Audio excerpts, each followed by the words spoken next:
Bienvenidos a la sección de Cuauhtemeando, Homenajes en Vida. El homenaje de hoy es dedicado al escritor cuauhtemense Elman Treviso Higuera, joven artista que destaca actualmente en México y Latinoamérica por sus historias escritas para la infancia. Sus textos han sido traducidos a diversos idiomas y ha recibido múltiples premios gracias a sus obras. Llegamos hasta las calles 29 y Morelos para presentarte la primera parte de esta entrevista con la belleza de Vetusto Café. Bueno, yo nací en Los Mochis. Por ahí decía un escritor, Sergio Pitol, que él había nacido por accidente en Puebla, aunque era veracruzano. En mi caso creo que nací por accidente en Los Mochis y soy de aquí de Cuauhtémoc. Llegué aquí a los 4 años, o sea, realmente he estado mucho tiempo aquí, aunque me fui por un tiempo a la Ciudad de México, pero me considero más de aquí, siempre me he considerado más de aquí de Cuauhtémoc, de Chihuahua. Bueno, pues yo creo que si no hubiera llegado aquí a Cuauhtémoc no me hubiera convertido en escritor, sobre todo por una cosa azarosa ahí de que me encontré de repente con una biblioteca cerca de mi casa. Yo vivía aquí en la Benito Juárez y la biblioteca que está en la Francisco Villa pues me quedaba de paso a mi escuela. Yo cursé la primaria en la Virgilio Casale. Entonces me encontré con esa biblioteca y gracias a esa biblioteca me hice lector y gracias a ser lector me hice escritor. Yo soy de la idea de que primero tienes que ser lector para convertirte en escritor. Últimamente no sucede eso con algunas personas, pero en mi caso tuve la fortuna de ser muy buen lector y después me convertí en escritor. Entonces creo que con eso se conecta. Ya después, conforme pasó el tiempo y empecé a publicar, también empecé a conectar muchas de las cosas que suceden aquí en Cuauhtémoc y en general en Chihuahua con mi obra. O sea, parte de mi obra habla de aquí de mi tierra y creo que es la mejor forma de hacer literatura, ¿no? Siempre conectar las costumbres de tu tierra, la gente que hay en tu tierra y empezar a hablar de eso para que los conozcan en otros lugares. Tenía 8 años, de hecho 8 o 9 años y creo que fui el primero que saqué la credencial de préstamos, una credencial amarilla que todavía la tengo. Bueno, ahorita está más amarilla porque por el paso del tiempo, pero me encontré con un área infantil muy buena, que la acabé pronto, por supuesto. Como me convertí en muy buen lector, empecé a leer los clásicos, o sea, Alicia en el País de las Maravillas, Los Viajes de Gulliver. Por ahí también había una colección que todavía existe, que se llama A la orilla del viento, del Fondo de Cultura Económica. Y de esa colección leí un libro que se llama Encantacornio. Dorothy Berg, no me acuerdo cómo se llamaba la autora. La verdad, pues ya necesitaría tener muy buena memoria para acordarme de eso, que hace más de 30 años. Y otro libro que a mí me gustó muchísimo y que creo que tiene también relación con lo que escribí después, que se llamaba Ma y Pa Drácula, de un escritor que se llama Ann Martin. De él sí me acuerdo. Y después, pues yo escribí un libro sobre vampiros que se llama Gallompiro, ¿no? Entonces era para niños ese de Ma y Pa Drácula, de un niño que no sabía que sus papás eran vampiros y así. Pero como todo niño, empecé a releer y a releer y a releer. O sea, Encantacornio lo leí yo creo fácilmente unas 20 veces y Ma y Pa Drácula lo leí unas 30, ese sí lo leí más. Entonces, todo el tiempo leyendo el mismo libro. Y a veces sacaba otros libros para llevármelos a mi casa, pero en la biblioteca me la vivía. O sea, realmente ahí la encargada, que era Blanca, no recuerdo cómo se apellida, pero era Blanca, todavía está en la biblioteca. Ahí si van ahorita a la biblioteca, bueno, en la mañana si van a la biblioteca, la encuentran ahí. Y pues ella platicaba conmigo también sobre libros. Entonces se dio cuenta que yo casi vivía ahí, entonces estaba... como yo estaba en la tarde en la Virgilio, pues en la mañana me iba a leer ahí y ya en la tarde pues me iba a la escuela, ¿no? Entonces ese fue mi encuentro con los libros. Fíjense que yo soy un caso raro en ese sentido. Siempre me preguntan si mis papás eran lectores, si algún familiar era escritor, ni lo uno ni lo otro. O sea, ni mis papás eran lectores, de hecho mis papás ni siquiera el periódico leían, ni leen, ni mis libros yo creo leen. Bueno, quiero pensar que sí, quiero ser optimista en ese sentido. Pero no tengo ningún familiar escritor, no tengo ninguna persona cercana que le guste leer. Entonces, en mi caso, el gusto por la lectura surgió por esa biblioteca. Por eso también considero que son tan importantes las bibliotecas, las librerías, todos esos espacios, porque pueden a uno engancharlo con la lectura y posteriormente con la escritura. Entonces, si no fuera por eso, pues yo no estaría aquí en este momento, me hubiera dedicado a otra cosa, ¿no?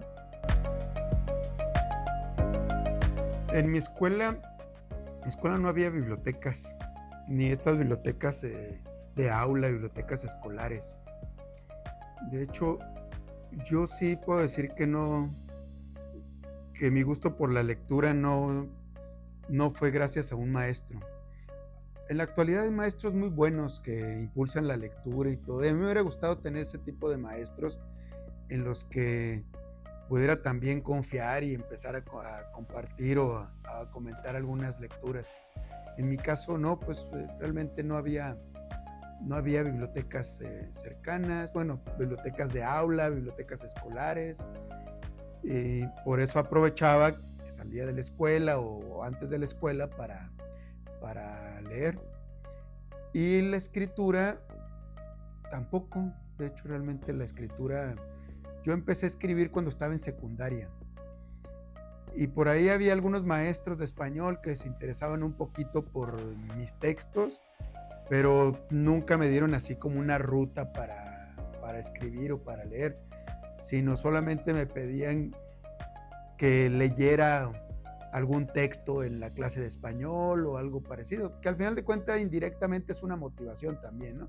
Por ahí empecé a escribir una novela que me hubiera gustado conservarla, pero se perdió. Bueno, la presté y ya no me la regresaron. Una novela de detectives, se llamaba Las aventuras de Wilson Cardine. Y esa novela la leía yo en capítulos aquí en la escuela Emiliano Zapata, en la 3038, cuando teníamos educación artísticas. Entonces la maestra, que no recuerdo el nombre de la maestra, me decía que empezáramos la clase leyendo parte de mi novela. Entonces eso me motivaba un poquito para adelantarle otro capítulo a la novela y compartirlo con mis compañeros.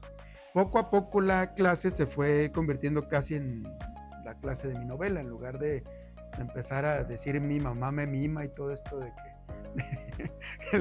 que le dicen a uno que diga antes de cantar y todo esto empezamos a leer la novela, bueno, empecé a leer la novela y mis compañeros comentaban un poquito de eso, ¿no? Ahí me di cuenta de la importancia también de compartir los textos literarios, ¿no? El escribir y después compartirle a alguien más para que te dé algún consejo y después ya corregir, ¿no?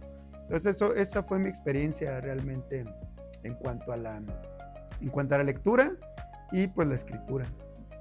No retomé la historia esa, de hecho todavía le sigo reclamando a la persona que perdió ese cuaderno, porque yo tenía como un sistema un poquito estricto en el sentido de la escritura. Compraba un cuaderno de 100 hojas y yo debía de terminar una novela exactamente en las 100 hojas. Entonces había terminado yo la novela justo en las 100 hojas, o sea, que serían 200 páginas, y pues se la presté a esa persona, una compañera de ahí que se llama Fátima, y ya la perdió. Después traté de retomar un poquito esa historia, por ahí un poquito en algún libro, pero de forma muy diferente. Un libro que se llama Diario Garabato, pero es poesía para niños, que habla sobre una detective ahí que anda investigando misterios y todo, pero solamente eso. No me he animado a retomar como esa esa historia y no recuerdo realmente si era una buena historia o no. Después empecé a escribir poesía. Después de escribir esa primera novela, empecé a escribir poesía y me interesó más la poesía. Ahorita no, ahorita creo que ya soy un poeta jubilado o algo así, porque escribo poesía, pero no me llama tanto la atención como la narrativa.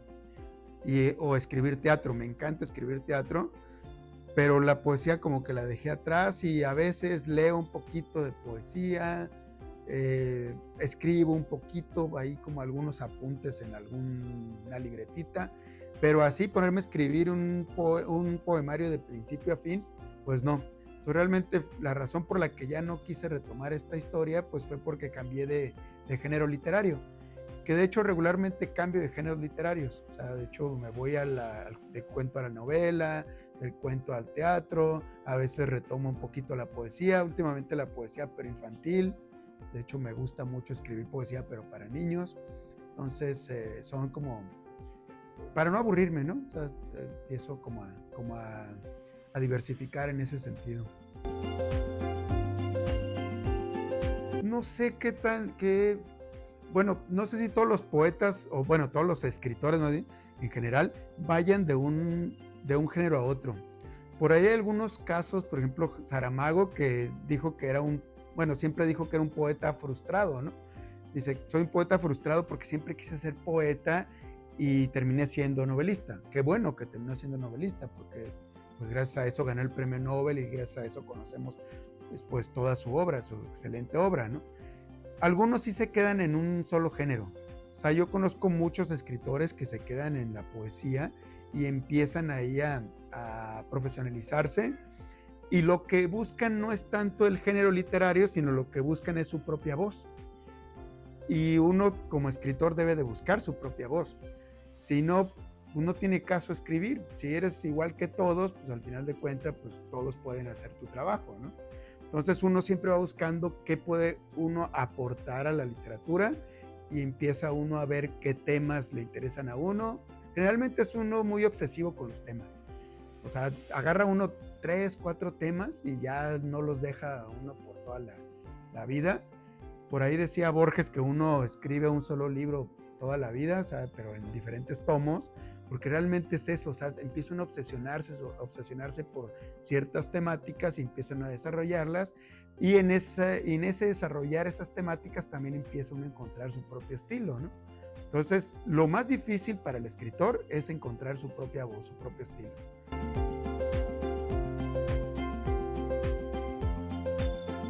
Para nada, no, de hecho nunca me visualicé escribiendo para las infancias.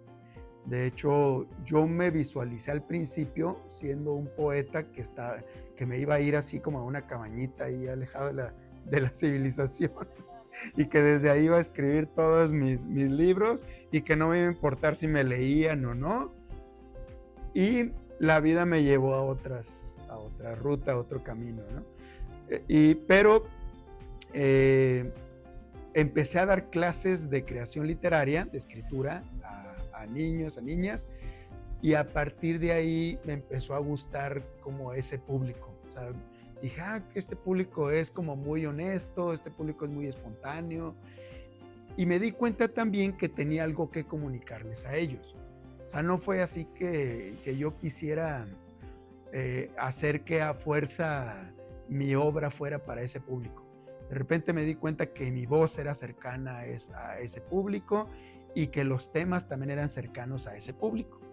Entonces, ahí me quedé durante un rato, durante mucho tiempo. De hecho, fue en el 2007, 2008 ese descubrimiento.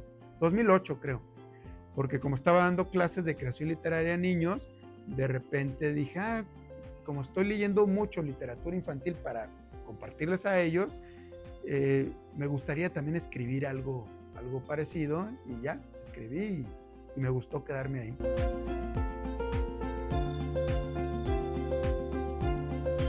Bueno, creo que la oportunidad de salir de aquí de Cuauhtémoc se dio en el momento justo. Creo que ha tenido un poquito de madurez en cuanto a la escritura. tenía yo 24 años, fue en el 2006, y se presentó la oportunidad precisamente por el teatro, ya en que hablaba hace un rato del teatro. Gané por ahí un premio de teatro de dramaturgia por una obra que se llamaba, ¿cómo se llamaba? Los muertos no tienen memoria. Los muertos, ya se me estaba olvidando con lo de eso de los muertos no tienen memoria. Yo sí tengo memoria, entonces. No, entonces los muertos no tienen memoria, y así conocí a uno de los grandes dramaturgos de aquí de Chihuahua, no solamente de Chihuahua, sino de Latinoamérica. Víctor Hugo Rascón Banda, y se me presentó la oportunidad de ir becado a la Ciudad de México a estudiar a la Escuela de Escritores. A mí siempre me ha gustado estar como profesionalizándome. No es solamente estar como improvisando y todo esto, sino estar siempre preparándome, siempre estoy estudiando algo, o sea, tomando algún curso, alguna plática con algunos colegas y todo. Entonces me fui de aquí cuando tenía 24 a estudiar ese diplomado durante 2 años, y se me empezaron a presentar también otras oportunidades. Se me empezaron a presentar oportunidades de publicar en editoriales comerciales de España, de Colombia, de Estados Unidos. Entonces se me abrieron mucho las puertas.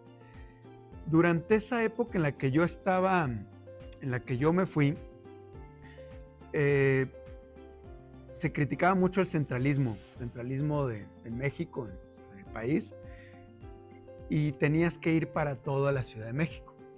Ahorita cambió un poquito por esto del internet, de las redes sociales y todo, ¿no? Pero en ese momento estaba muy cerrado.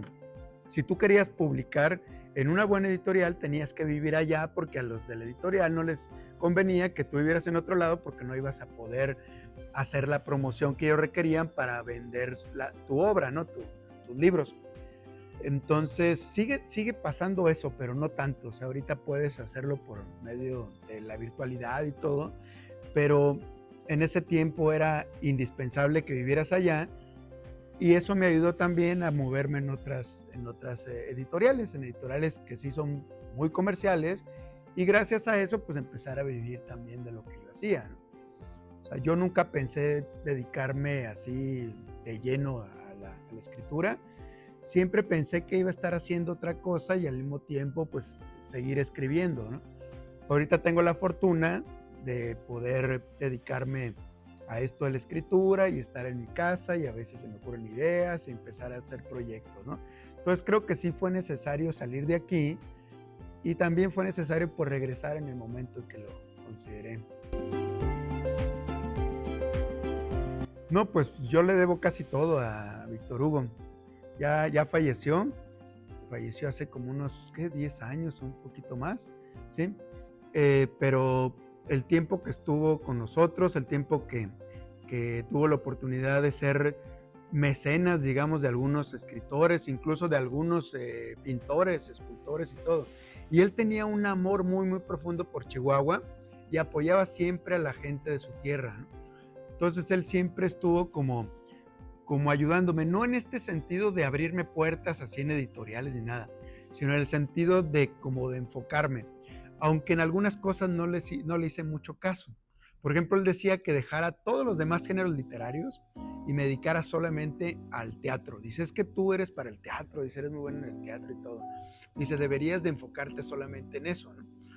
Entonces nunca lo hice, porque pues, no es mi estilo, no es el estilo como quedarme en un solo género.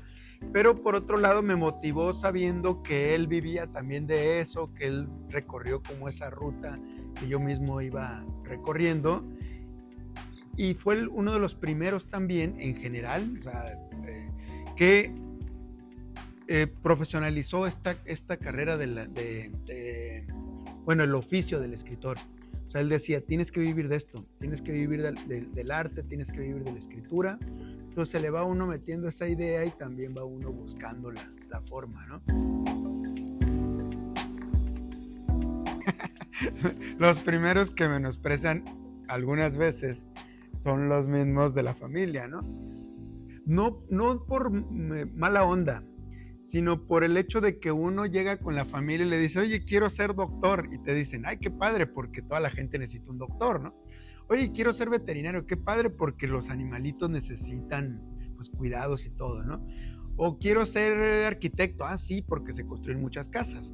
Pero imagínense llegar con sus papás y decir, quiero ser escritor. Sobre todo papás que no son lectores y que no son escritores, ¿no? Entonces de repente te dicen, ¿eso con qué se come? O con qué vas a comer más bien tú, ¿no? ¿De qué vas a vivir? Te vas a morir de hambre, la típica frase, ¿no? Entonces, tiene uno que luchar contra eso primero, con la idea de que realmente si eres bueno en algo, vas a terminar viviendo de eso, ¿no? Entonces sí, el primer menosprecio, digamos, a esta carrera, pues viene precisamente de la familia. Y en el camino, pues te encuentras a mucha gente así, ¿no? Gente que de repente, pues te menosprecia y todo, pero creo que el que más se queda grabado, pues es la familia. Pero, repito, no lo hacen como con mala intención, sino con la idea de que como todos tenemos que comer, o sea, todos tenemos que sobrevivir de alguna manera, entonces te dicen, es que ¿cómo te vas a dedicar al arte y vas a vivir del aire o qué, no?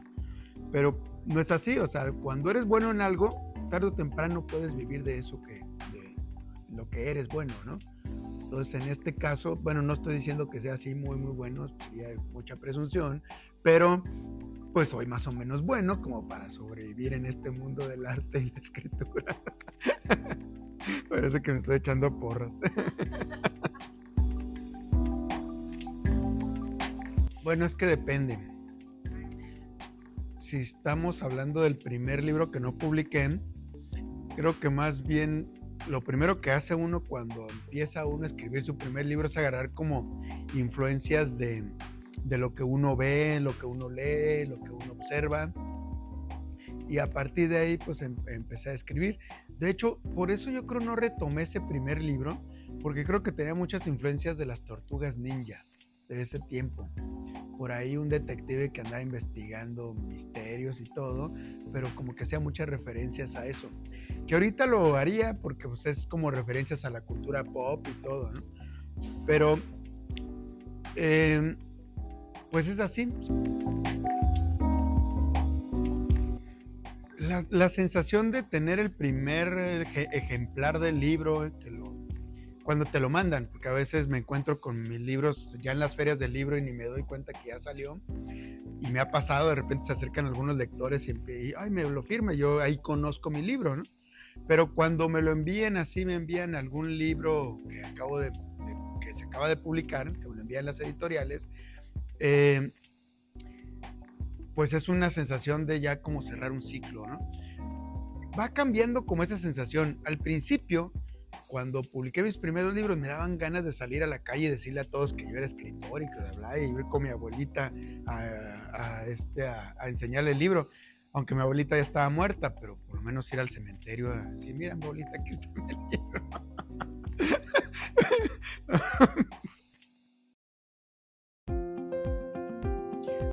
Últimamente he cambiado un poquito eso. Últimamente las cosas que escribo surgen a partir de las vivencias. De hecho, yo me resistí un poquito a eso. O sea, a escribir sobre cosas que me pasaban. Porque yo consideraba que no me pasaban cosas interesantes. Por ahí algunos lectores ahí, sobre todo los niños, dicen, ¿cuándo escribe su autobiografía? Y siempre mi respuesta era, pues, a menos de que haga un manual para que se duerma, ¿no? Porque mi autobiografía va a ser aburridísima. O sea, ¿qué puedo yo contar de mi vida, no? O sea, algo que les interese realmente. No como algunos escritores que fueron pilotos y que anduvieron en la guerra y todo, pues no. Yo ni lo uno ni lo otro, ¿no? Ni siquiera me he aventado en paracaídas, imagínense. Entonces, realmente mi vida, pues, era aburrida. Digo era porque últimamente he considerado que hay ciertas cosas de mi vida que no son tan divertidas, pero por lo menos algunas personas pueden como conectar con eso que me ha pasado, ¿no? Entonces últimamente he agarrado mucho material de mi vida para empezar a escribir algunas historias. Algunas de ellas enfocadas a los niños y otros enfocados a los adultos, ¿no? Últimamente he hablado mucho de la muerte, del duelo a los niños. Por ahí traigo un libro que se llama Mi papá es la calle y el mar, que es el último libro que publiqué.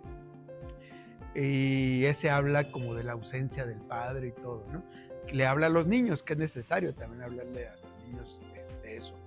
Entonces surge a partir de diferentes cosas, frases, vivencias, todo, o sea, todo es material para escribir.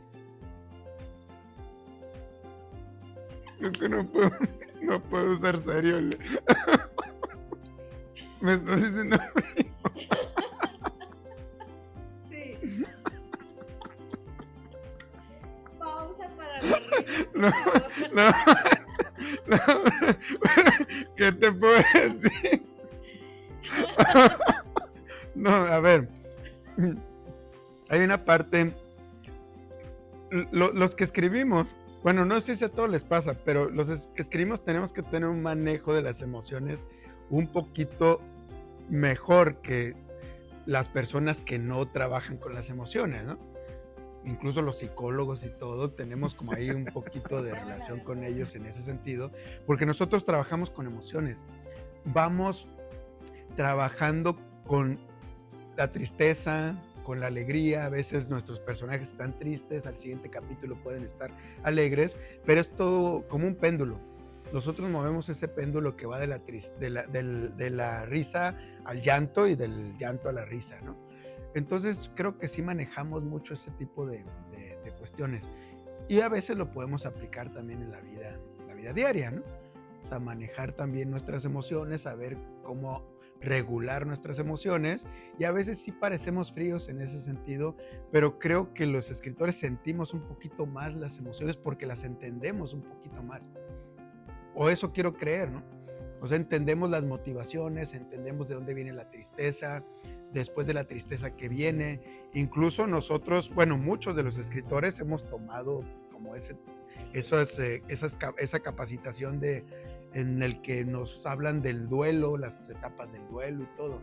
Por eso digo que hay cierta relación de la psicología con los escritores, porque al final de cuentas uno perfila a su personaje a partir de la psicología del personaje.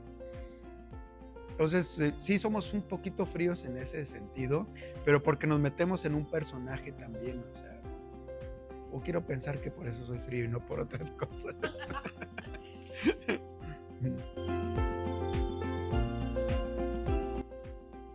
Es muy buena pregunta, pero si uno hiciera caso a todas las cuestiones mediáticas de cuando los periodistas le preguntan a uno si tiene un nuevo libro y si te pueden entrevistar para el nuevo libro y todo esto, entonces uno tendría que publicar 6, 7 libros por año. Pero hay muchos que sí se dejan llevar por esa presión. Yo creo que aprendí un poco a no dejarme presionar y a darle su tiempo a cada libro. Yo ahorita estoy publicando más o menos 2, 3 libros por año, o sea, pocos. A veces 2, o sea, en algunos momentos de mi vida le bajo a 2 y así. Y uno pensaría, ¿pero qué haces el resto del tiempo? Pues realmente uno se prepara a partir de la lectura y uno empieza a publicar también en revistas algunas cuestiones de ensayos u otras cosas, ¿no? Entonces, no creo que haya un número así exacto de cuánto debe uno de producir, sino que depende de cada escritor.